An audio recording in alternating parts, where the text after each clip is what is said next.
Ils étaient des centaines de participants à assister à l'annonce des recommandations du dialogue intermalien. 10.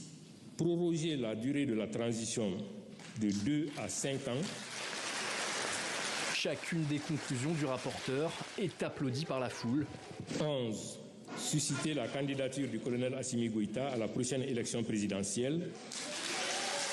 Retransmises par la télévision d'État, les conclusions du comité de ces consultations exclusivement maliennes sont sans appel. La voie s'ouvre à des années de régime militaire supplémentaire sous la direction du colonel Assimi Goïta. Parmi les autres recommandations annoncées, le comité appelle à ouvrir le dialogue entre l'État malien et les groupes armés djihadistes. Dans les rues de Bamako, les réactions sont partagées. Moi, je suis pour la prolongation de la transition. Mais de 2 à 3 ans, à 5 ans, je pense que ça, c'est un peu trop. Je pensais que le dialogue avait pour but de ramener tous les groupes terroristes à la table de négociation. Mais au final, j'entends, on parle de prolongation de la transition, on parle de la candidature. Mais je me demande, ces choses-là se trouvent dans quelle thématique?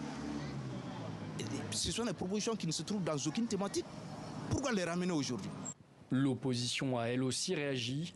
Pour le président de l'Alliance des forces démocratiques, Modibo Soumaré, la prolongation de la transition au Mali n'a pas lieu de figurer dans les conclusions de ce dialogue intermalien. Donc il est important aujourd'hui et il urge de dire qu'on sorte de ce petit jeu de cache-cache et qu'entre nous Maliens, que le président de la transition prenne tout son courage, convie la classe politique malienne pour un dialogue de haut niveau, pour justement déterminer la date des futures élections présidentielles. La conclusion du dialogue intermalien enterre définitivement l'accord d'Alger conclu en 2015, dont l'actuel gouvernement malien s'était retiré en janvier dernier, accusant l'Algérie d'ingérence. Le chef de la transition malienne a demandé aux organes de la transition la mise en œuvre diligente et le suivi des recommandations du dialogue national.